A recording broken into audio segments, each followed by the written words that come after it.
kecerdasan secara fisik, ya. Sekarang bagaimana melakukannya secara psikologis. Jadi psikologis. Jadi gini, kan tadi kan ada bagian softwarenya kan. Nah, sekarang bagian softwarenya. Softwarenya itu terdiri dua hal. Oke, dua hal penting. Kondisi psikologis lo dan satu lagi tentang pola pikir yang lo punya. Oke. Nah, di bagian pola berpikir, jadi gini, di bagian psikologis ini adalah cara lo memandang tentang lo sendiri. Apa ya istilahnya? Itu tadi self concept, konsep diri. Konsep diri yang lo punya tentang kecerdasan yang lo punya gitu. Oke, jadi di bagian ini kita akan bicara tentang meningkatkan secara ini ya. Dalam hal pola berpikir, bagaimana menciptakan pola berpikir yang benar nanti akan di CD yang lain di bagian basic skills. Di bagian basic skills dan TPA, oke? Ya, ini isinya tuh ini, tapi yang lo pikirin tentang diri lo sendiri itu kita bahas di sini. Gini ceritanya. Self concept, konsep diri yang paling penting adalah konsep diri lo yang lo punya tentang diri lo sendiri. Bagaimana lo memandang diri lo sendiri. Ini penting banget. Nah, kenapa kita perlu ini? Jadi gini, konsep diri itu datang dari mana? Itu nggak lo pelajarin dari lahir udah ada, enggak. Tapi lo belajarin dari lingkungan. Lingkungan itu terdiri dari ada orang tua, ada saudara ya, kakak, adik, om, tante, bude, nenek, kakek dan sebagainya. Dari teman-teman lo, teman-teman, bisa dari guru, atau lingkungan-lingkungan yang sifatnya benda mati. Contoh nilai-nilai lo, nilai-nilai yang lo hasil nilai-nilai lo kenyataannya atau apa ya, pokoknya pengalaman lah, intinya pengalaman pengalaman lo terhadap apa ya, nilai atau ngadepin soal, belajar dan sebagainya. Pengalaman-pengalaman ini yang apa secara langsung berdampak pada kecerdasan lo itu membentuk semua konsep diri lo. Oke? Jadi konsep diri lo biasanya lo punyanya dari ya ini dari sini. Misalnya contoh nih ya, misalnya ada orang tua.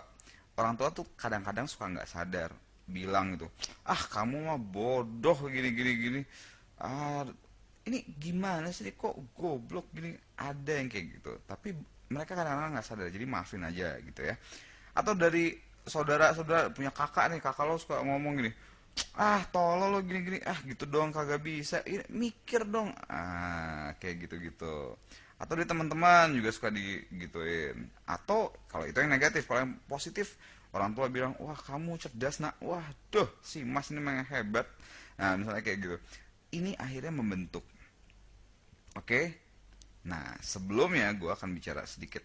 Jadi gini, ada satu dulu gue ada satu buku ya, karangannya Stephen Covey. Gue baca waktu kelas 3 SMP, judulnya Seven Habits of Highly Effective People. Ini di sini ada kebiasaan pertama. Kebiasaan pertama namanya kebiasaan proaktif. Nih ya, gue review dikit. Nih penting. Waktu itu gue begitu baca ini luar biasa. Efeknya dahsyat juga gitu. Kenapa? Karena begini. eh, Proaktif itu maksudnya biasanya manusia itu kalau ada stimulus, kemudian dia beresponsnya udah jelas. Artinya ya udah nih, kalau ditekan tombol yang ini efeknya udah jelas yang ini, tekan tombol yang ini efeknya udah jelas yang ini. Kalau dibilang bego sedih, akhirnya dia berpikir bego. Kalau dia berpikir dibilang pinter, seneng, akhirnya berpikir pinter. Nah proaktif itu canggih. Proaktifnya gini, andai kan ada apapun stimulus yang masuk ke lo ya, dibilang ini kayak dibilang itu segala macem, lo punya kekuatan untuk menentukan respon apa yang lo punya. Jadi nggak harus seperti ini. Kalau misalnya kan standarnya gitu, dibilang ah bego lo sedih, atau dibilang gini marah, dibilang gini senang. Kita sebenarnya nggak perlu terpengaruh sama itu semua ya. Proaktif itu adalah ketika apapun yang masuk dalam diri lo sendiri, lo bisa pikirin sendiri, bisa menentukan sendiri respons apa yang gue mau. Kalau diginin bete, sekarang lo bisa berpikir, nggak harus, karena siapa gue harus bete diginin. Kalau gue bete gue rugi, ngapain gue bete, ya kan? Kalau gitu ya udah, lo berpikir aja, itu semua kadang-kadang apa yang masuk dari lingkungan ini kan suka nggak filter, dan kecenderungannya nih ya, kecenderungannya 80% sifatnya negatif. Karena ya entah kenapa kita hidup di dunia yang cenderung negatif. Nah, kalau lo ikut-ikutan, akhirnya efeknya jelek kok terhadap diri lo sendiri. Ya ngapain kalau gitu kita dengerin? Ya nggak? Walaupun kadang-kadang ya nantinya lo akan tahu bahwa oh mungkin itu jadi kritik yang bagus, dan tapi sebenarnya nggak harus lo dengerin semua. Lo bisa menentukan sendiri lo mau jadi apa, mau jadi orang seperti apa, mau secerdas apa, lo bisa tentuin sendiri. Jadi jangan terpengaruh ya untuk hal-hal yang negatif. Yang positif 20% gitu positif, wah boleh dengerin gitu kan. Dibilang pinter, oh ya ya ya oke makasih pinter ya, moga-moga beneran pinter gitu kan. Nah tapi kalau yang negatif jangan, sebisa mungkin jangan. Lo yang menentukan sendiri apakah lo mau bete, apakah lo mau sedih, mau marah, mau apa segala macam. Jangan terpengaruh, sebisa mungkin pelihara sifat-sifat yang positif aja. Oke, responnya itu terhadap diri lo sendiri, kembangin yang positif. Inilah the secret of success, salah satu secret of success yang ternyata gue baca banyak biografi itu gitu. Mereka nggak terpengaruh orang lain ngomong apa, mereka percaya bahwa mereka bisa, mereka bisa. Mereka percaya mereka cerdas, mereka cerdas. Mereka percaya bahwa mereka bisa mengatasi berbagai masalah, ternyata mereka berhasil ngatasin. Coba aja, coba lo pikir, ada orang punya ide, gue bisa pergi ke bulan, bisa bikin manusia ke bulan. Coba kalau berpikir negatif, mau ke bulan, buset. Tahun 50-an kalau ada orang berpikir mau ke bulan, gila apa lu? Misalnya lo hidup di zaman 1800 terus kemudian lo bilang punya ide bahwa gue bisa bikin sesuatu yang membuat orang di New York bisa ngobrol sama orang di Indonesia. Tahun segini lo bakal diapain? Coba. Ya nggak?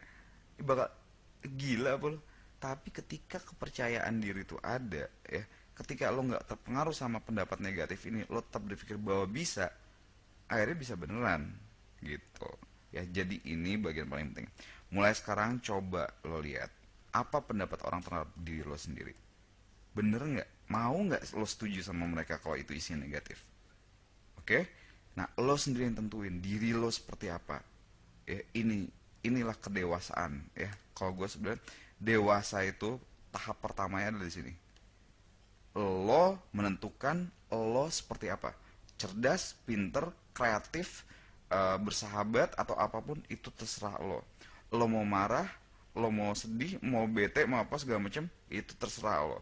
Kalau bete ternyata bikin lo rugi, ngapain? Kalau ternyata sedih bikin lo rugi, ngapain? Oke? Ya, kadang-kadang memang secara genetis, secara hormonal dan sebagainya kita punya sifat-sifat cenderungan untuk ini dan gitu. Tapi kita bisa melawan itu semua kalau emang itu negatif. Oke? Ya, mulai dari sekarang komitmen pertama adalah lo adalah ciptaan lo sendiri. Bukan orang lain yang menciptakan lo seperti apa, lo sendiri menentukan lo seperti apa. Oke? Penting nih ya.